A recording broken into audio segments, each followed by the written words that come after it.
Halo,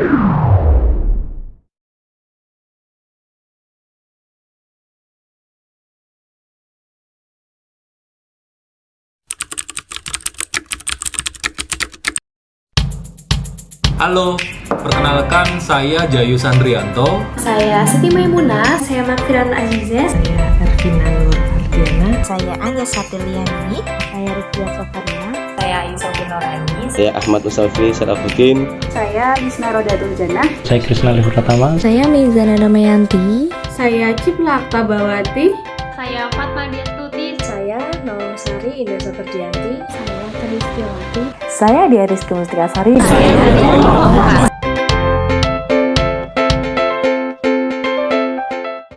Assalamualaikum warahmatullahi wabarakatuh. Waalaikumsalam warahmatullahi wabarakatuh. Halo teman-teman, apa kabar? Baik. Alhamdulillah. Ya. Semoga tetap dalam keadaan sehat dan bahagia ya.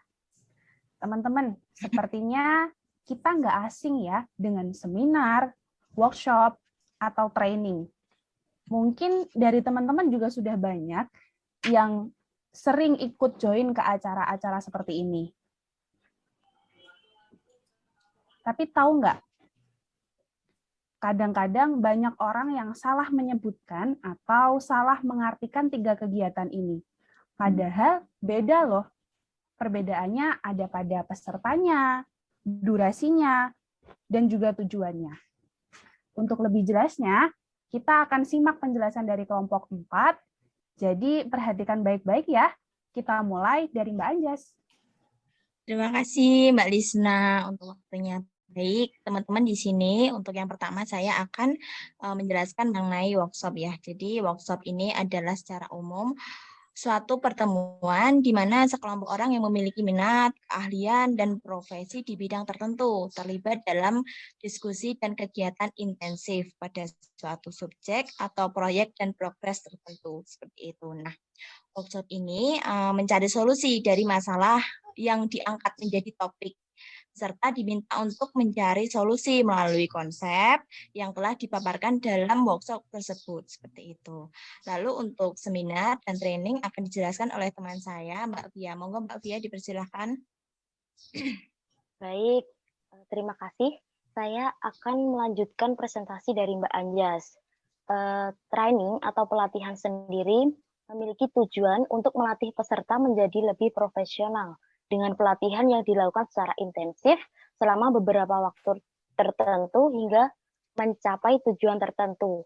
Dalam artian, pelatihan ini memiliki tujuan untuk membantu peserta meningkatkan kemampuan, meningkatkan keterampilan, dan meningkatkan pengetahuan yang nantinya para peserta pelatihan ini akan mendapatkan pengetahuan dan skill atau keterampilan.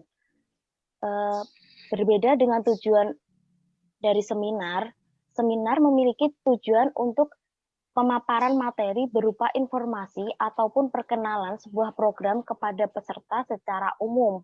Kebanyakan seminar itu memiliki tujuan untuk mengenalkan ilmu baru atau wawasan baru yang lebih general dan si audiens atau peserta itu bisa mendapatkan informasi yang lebih baru juga.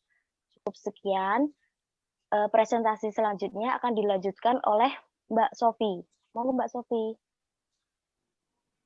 Ya, terima kasih. Selanjutnya saya akan menjelaskan tentang peserta acara dalam workshop. Peserta merupakan seseorang yang sudah secara signifikan menguasai materi atau yang sedang mempelajari materi lebih dalam tadi. Namun bisa juga orang awam. Selanjutnya bisa dijelaskan oleh Mbak Tri. Silakan Mbak Tri. Terima kasih Mbak Sofi. Untuk poin yang kedua adalah peserta acara di dalam training. Nah, peserta di dalam training sendiri berupa orang yang menginginkan skill sebagai seorang profesional atau paling tidak seseorang yang ingin menguasai materi tersebut dan ingin menjadi lebih profesional. Nah, training sendiri biasanya digunakan di perusahaan untuk meningkatkan skill karyawannya. Nah, untuk poin yang ketiga, seminar. Peserta seminar ini biasanya merupakan orang umum atau orang awam. Cakupannya lebih luas dari workshop dan training. Baik, untuk slide selanjutnya akan dipresentasikan oleh Mbak Vira. Mbak Vira, silakan. Baik, terima kasih Mbak Tri untuk waktunya. Nah, sekarang kita akan membahas mengenai perbedaan workshop, training, dan seminar dari segi durasi acaranya. Nah, poin pertama, yang pertama adalah workshop. Acara ini biasanya dilakukan 1 hingga 3 hari aja, tergantung topik yang diangkat. Nah, biasanya durasinya itu hanya 5 hingga 9 jam sehari. Jadi based on duration-nya cuma singkat banget ya untuk workshop. Selanjutnya untuk poin kedua dan ketiga untuk training dan seminar akan dijelaskan lebih lanjut oleh Mbak Siti Maimunah. Kepada Mbak Mai dipersilahkan. Baik, terima kasih Vira. Nah, selanjutnya poin kedua adalah training ya. Jadi untuk training ini durasi acaranya biasanya lama dengan kompetensi atau materi yang ada dalam pelatihan tersebut. Biasanya bisa lebih dari 1 hari hingga 1 minggu. Nah, poin yang ketiga adalah acara seminar biasanya memiliki biaya teman-teman dan biayanya itu lebih sedikit dibandingkan dengan acara workshop. Untuk waktu pelaksanaannya pun tergolong lebih cepat dibandingkan dengan acara workshop maupun training. Dan biasanya acara seminar dilakukan selama kurang lebih 1 hingga 3 jam saja dan berisi tentang pemaparan singkat, perkenalan atau pengenalan, dan penyampaian informasi singkat. Nah, selanjutnya akan dilanjutkan oleh Mbak Fatma. Silakan. Baik, terima kasih Mbak Mai. Baik teman-teman, kita saat ini akan memasuki pada pelatihan, pengembangan, serta pendidikan. Dari ketiga hal tersebut, kami akan memberikan contoh program atau pengaplikasian dari masing-masing pelatihan, pengembangan, dan pendidikan. Pembahasan pertama ini adalah pelatihan. Banyak sekali pengertian pelatihan dari beberapa tokoh. Di sini kita akan memberikan pengertian pelatihan menurut Widodo. Jadi menurut Widodo, pelatihan merupakan serangkaian aktivitas individu dalam meningkatkan keahlian dan pengetahuan secara sistematis sehingga mampu memiliki kinerja yang profesional di bidangnya. Pelatihan adalah proses pembelajaran yang memungkinkan pegawai melaksanakan pekerjaan yang sekarang sesuai dengan standar. Jadi pelatihan itu diadakan secara sistematis dan terorganisir. Untuk slide selanjutnya akan dipresentasikan oleh Mas Firin. Monggo Mas Firin.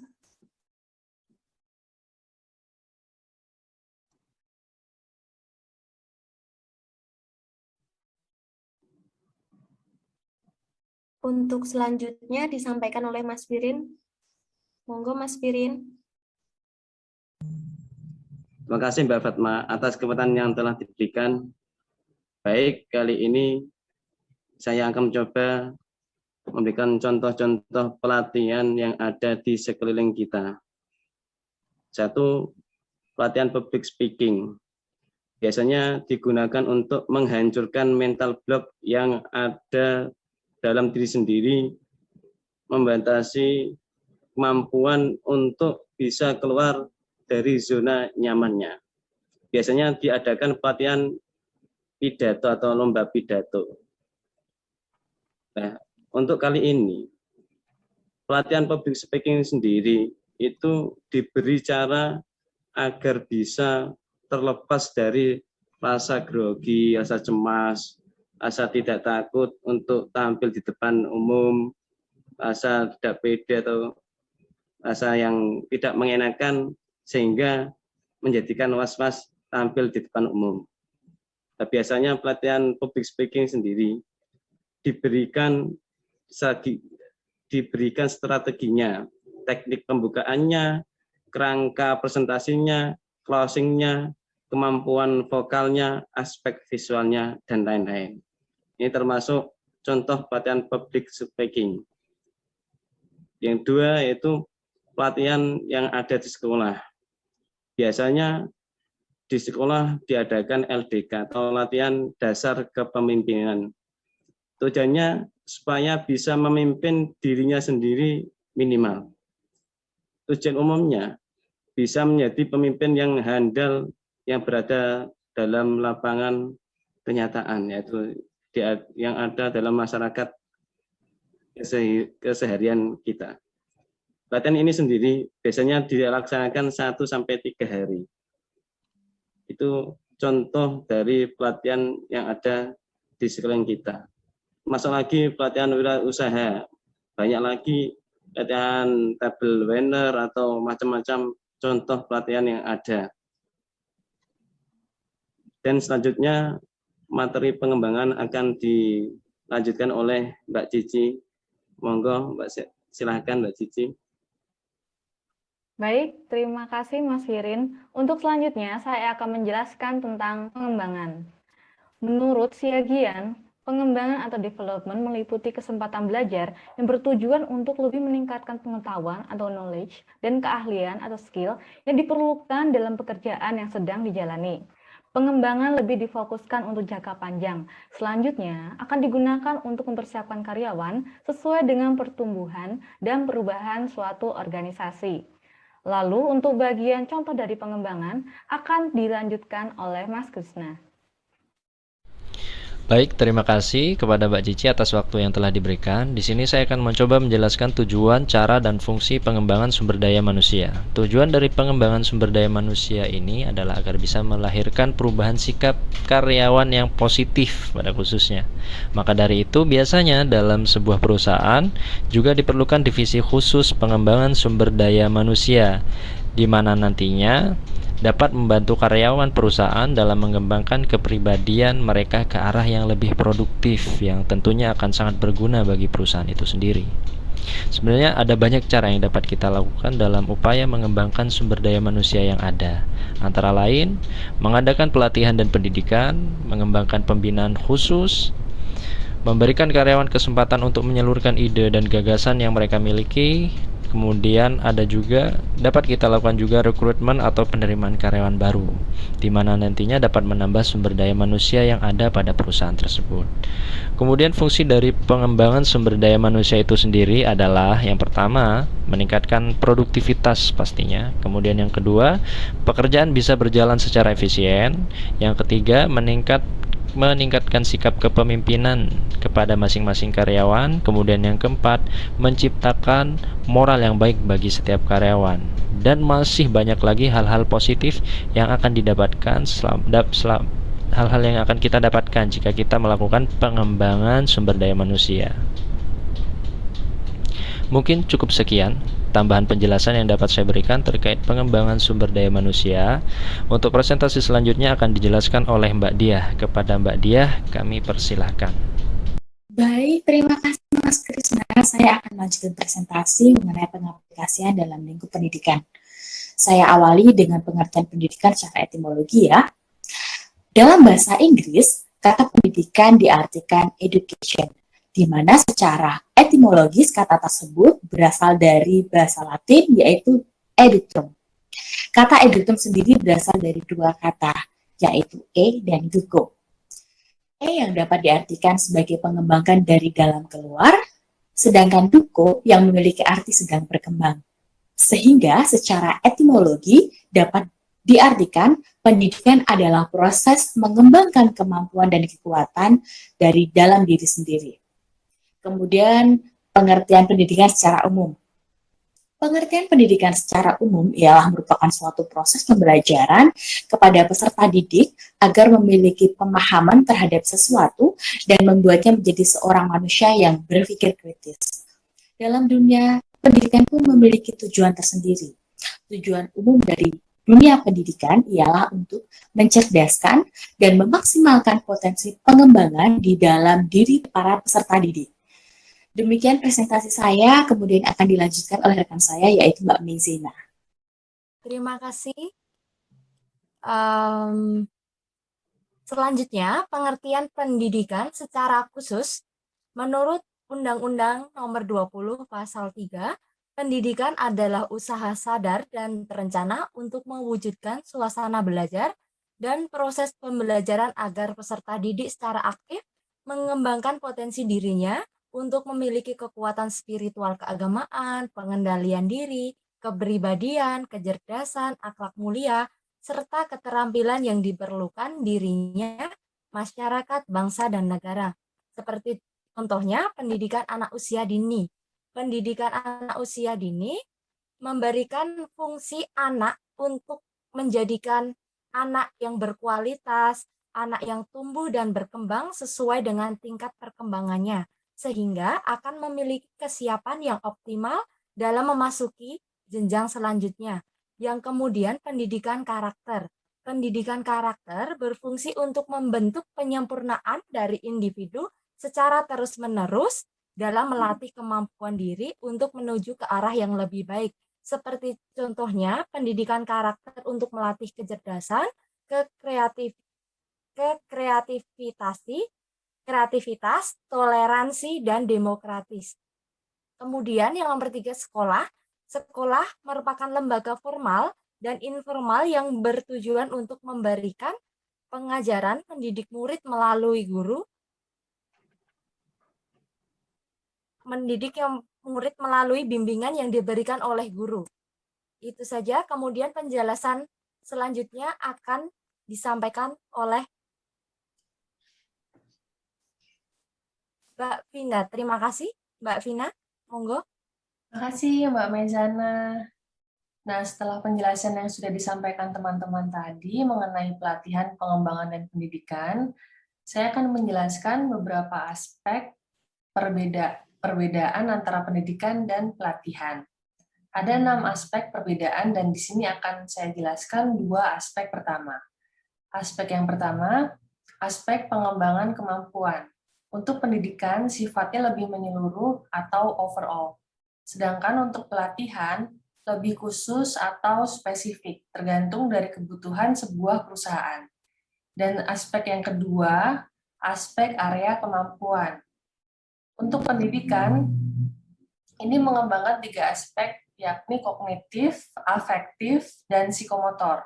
Sedangkan pelatihan dominan mengembangkan area kemampuan pada aspek psikomotor atau keterampilan. Jadi bagaimana si karyawan ini terampil dalam melakukan suatu jenis pekerjaan. Untuk selanjutnya, teman saya Nawang akan menjelaskan lebih lanjut. Silakan Mbak Nawang. Terima kasih untuk waktunya Mbak Vina. Nah, kali ini saya akan menjelaskan terkait tentang aspek jangka waktu pelaksanaannya. Untuk pendidikan itu biasanya dia lebih lama atau sifatnya long term. Karena di dalam pendidikan ini penyelenggaranya itu memiliki struktur dan berjenjang. Misalnya pendidikan sekolah dasar itu memiliki waktu 6 tahun pendidikan dan jenjangnya kelas 1 sampai kelas 6. Lalu untuk sekolah menengah pertama itu jangka waktunya 3 tahun dan memiliki 3 jenjang dan begitu juga seterusnya. Sedangkan untuk pelatihan sendiri itu lebih singkat atau sifatnya short term. Biasanya berlangsung selama 1 hari atau 3 hari. Contohnya pelatihan public speaking. Untuk selanjutnya adalah aspek materi. Dalam pendidikan, materi yang disampaikan itu bersifat lebih umum karena memiliki 3 kemampuan yang meliputi aspek kognitif, afektif, psikomotor, sehingga materi pendidikan itu lebih komprehensif. Sedangkan untuk pelatihan, materinya lebih khusus tergantung dari kebutuhan dari instansi atau perusahaan itu sendiri. Sekian dari saya. Untuk aspek yang terakhir akan dilanjutkan oleh rekan saya, Mas Jayus, silahkan. Terima kasih Mbak Nawang. 2 aspek terakhir yang akan saya jelaskan di sini. Pertama ada aspek metode pembelajaran.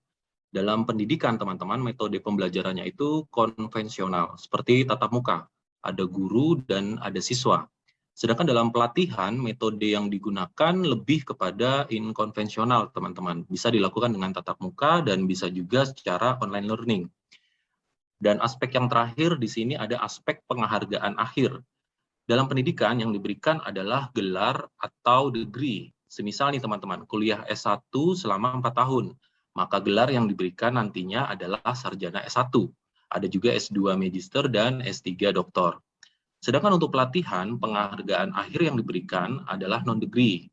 Biasanya hanya diberikan sertifikat saja. Sekian dari saya, waktu dan tempat saya kembalikan ke moderator. Terima kasih.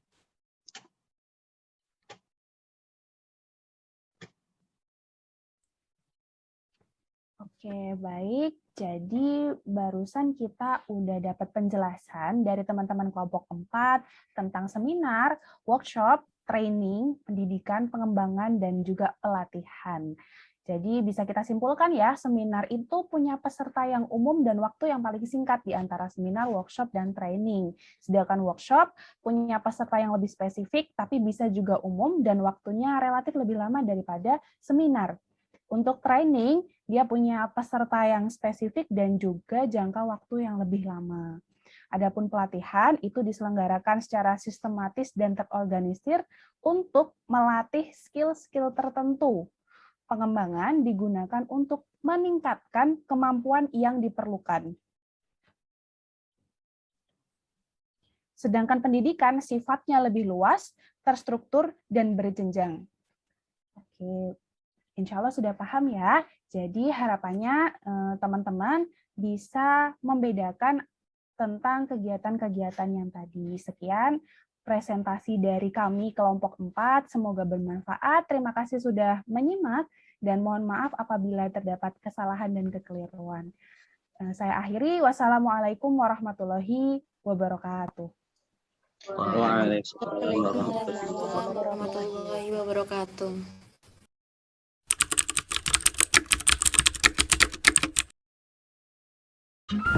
Oke teman-teman semua, hari ini aku akan share cerita mengenai pengalaman pribadiku mengikuti beberapa pelatihan khususnya terakhir-terakhir ini. Nah, beberapa pelatihan yang aku ikuti adalah pelatihan marketing communication dan juga effective leaders. Nah, pelatihan yang aku ikutin ini diselenggarakan oleh Universitas Prasetya Mulia, di mana pelatihan ini dijalankan selama 3 hari. Kemudian, sistem pelaksanakannya adalah secara online. Pelatihan ini terbagi menjadi 2 sistem. Yang pertama adalah webinar. Webinar ini diisi oleh para panelis dan juga ahli dalam bidang marketing communication juga effective leadership. Kemudian yang kedua, kita akan diberikan akses berupa e-learning. Untuk output pelatihan sendiri adalah kita mendapatkan sertifikat yang sudah terverifikasi. Nah, sekian dulu ya sharing pengalaman pelatihan dari aku. Sampai jumpa. Pengalaman saya dulu pernah mengikuti pelatihan tentang belajar bahasa isyarat untuk tunarungu. Prosesnya itu yang pertama kita dikumpulkan dalam satu ruangan, itu pesertanya sekitar ada 200 sampai 300 peserta. Kemudian nanti di situ kita diajarkan tentang alfabet terlebih dahulu sama angka 1 sampai 10. Kemudian setelah itu kita diajarkan untuk memperkenalkan diri kita sendiri. Setelah itu kita juga langsung dipraktekkan dengan cara berkomunikasi langsung dengan salah satu seorang tunarungu. Di situ sang mentor mengajarkan bagaimana komunikasi menggunakan bahasa isyarat. Kemudian kita salah satu peserta itu dipanggil untuk mencoba mempraktekkan langsung dengan seorang tunarungu. Terima kasih. Halo, assalamualaikum teman-teman semua. Jadi di sini aku mau berbagi sedikit pengalaman aku waktu itu mengikuti BIMTEK atau bimbingan teknis atau biasa disebut dengan diklat ya. Jadi ini di tempatku ini berlangsung secara per tahun. Jadi setahun itu pasti ada 1 kali. Nah, di sini kita diajarkan bagaimana berkolaborasi dengan tim, bekerja dengan tim, kayak gitu. Terus nggak cuman pembelajaran aja yang kita dapat, tapi juga permainan yang buat kita tuh jadi have fun, kayak gitu, senang. Jadi nggak bete selama mengikuti pelatihan di situ, kayak gitu. Singkat aja cerita dari aku. Terima kasih. Jadi pelatihan yang saya ikuti adalah pelatihan kewirausahaan di Hotel Desa Puri yang dilibatkan para UKM yang ada di Banguntapan. Penyelenggaranya adalah Dinas KUKMB Bantul. Yang dipelajari di sana adalah yang pertama kewirausahaan, digital marketing, pemotretan, dan sharing dari para pengusaha lain. Assalamualaikum warahmatullahi wabarakatuh. Halo teman-teman, perkenalkan nama saya Jayu Sandrianto. Saat ini saya bekerja di Kepolisian Daerah Istimewa Yogyakarta. Pengalaman terakhir yang pernah saya ikuti yaitu pelatihan peningkatan kemampuan bahasa isyarat bagi anggota Polri. Dalam pelatihan tersebut, kami diberikan materi dasar mengenai bahasa isyarat, mulai dari berlatih bagaimana menyatakan sapa salam, mengenal angka bilangan, huruf alfabet, mengenal waktu, serta hal-hal yang berkaitan dengan tugas kepolisian lainnya, yaitu pelayanan kepolisian kepada masyarakat, terkhusus masyarakat penyandang tunarungu. Baik itu dalam proses pembuatan berkas kehilangan, berkas laporan polisi, hingga bagaimana menangani suatu perkara tindak pidana yang melibatkan masyarakat penyandang tunarungu. Demikian sedikit cerita pengalaman dari saya. Terima kasih banyak. Wassalamualaikum warahmatullahi wabarakatuh. Halo teman-teman, di sini saya mau sharing pengalaman saya ketika mengikuti Kader Posbindu di wilayah saya. Pelatihan ini saya ikuti selama 7 hari full dengan 3 hari pemaparan teori dan juga 4 hari pengaplikasian langsung ke dalam masyarakat. Pada hari pertama, kedua, dan ketiga kami diberikan pengertian dan juga teori-teori mengenai bagaimana peran seorang kader Posbindu dan juga apa fungsi dari kader Posbindu. Kemudian kami juga diberikan pengetahuan mengenai bagaimana cara mendeteksi secara dini faktor-faktor terjadinya PTM atau penyakit tidak menular seperti obesitas, hipertensi, jantung koroner, dan juga diabetes mellitus. Kami juga diberikan trik and tips mengenai pencegahan dari PTM atau penyakit tidak menular tersebut, dan juga diberikan cara-cara untuk memaksimalkan hidup dengan sehat. Kemudian pada hari keempat, 5, 6, dan 7 kami telah diterjunkan secara langsung ke beberapa unit desa untuk mengaplikasikan pembelajaran dan pembekalan yang telah kita dapatkan seperti pendataan, pengukuran kesehatan, dan pemantauan awal terhadap kondisi kesehatan remaja. Demikian pengalaman yang dapat saya bagikan atau saya sharing ke teman-teman. Ada salah kata, mohon maaf dan terima kasih.